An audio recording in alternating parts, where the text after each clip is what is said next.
Bonjour et bienvenue dans For Me Talks Minute Verbe, le podcast pour les apprenants de la langue française.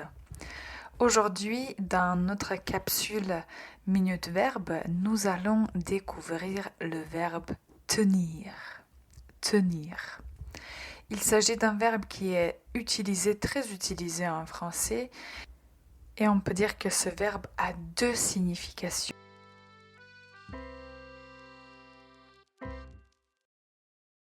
différentes. Alors, on apprend le verbe tenir. Tout d'abord, la signification du verbe tenir. Il peut signifier avoir quelque chose dans la main, maintenir quelque chose ou tenir quelque chose. Ou de l'autre côté, tenir peut signifier respecter quelque chose, respecter ce qu'on a promis. Donc, d'un côté, on peut dire je tiens mon téléphone portable, je tiens mon téléphone. De l'autre côté, on peut dire mes amis tiennent leurs promesses. Ce qui signifie ils respectent, ils sont fidèles à ce qu'ils avaient dit. Donc, je tiens physiquement quelque chose, je tiens un stylo pour écrire. Et une personne tient la promesse, donc ça signifie qu'elle respecte ses décisions. Alors, quel est le présent du verbe tenir ? Écoutez et répétez après moi.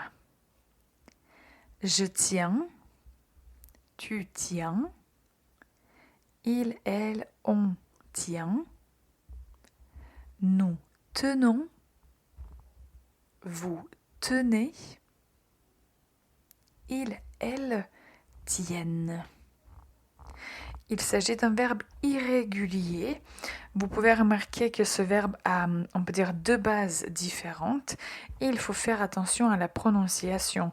Au singulier, nous allons avoir le son nasal, tiens, je tiens.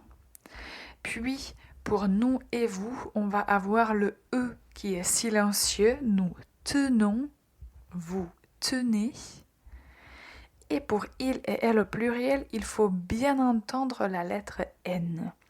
Ils tiennent, elles tiennent. D'accord, ça c'était le présent.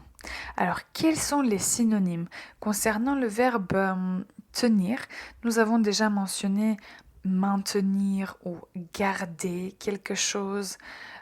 Donc, ces verbes peuvent s'utiliser, mais encore une fois, comme toujours, ça dépend du contexte. Donc, ça, c'est l'idée de ces deux synonymes.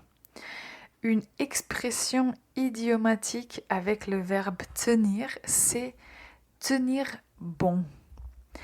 Écoutez l'exemple. Même si c'est difficile, tenez bon, vous allez réussir. Même si c'est difficile, tenez bon, vous allez réussir. Donc tenir bon, ça veut dire ne renoncez pas, n'abandonnez pas, tenez bon. Donc soyez courageux, résistez, n'abandonnez pas, tenez bon. Ok, alors aujourd'hui nous avons appris ou peut-être révisé le présent du verbe tenir. On a appris des synonymes et le contexte dans lequel on peut utiliser le verbe tenir. Et nous avons aussi appris l'expression idiomatique tenir bon. Je peux vous dire, tenez bon, ne renoncez pas à l'apprentissage du français, même si c'est difficile, tenez bon.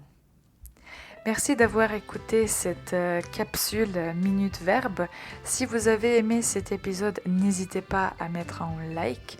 Je vous souhaite une excellente journée et à très vite pour un nouveau verbe.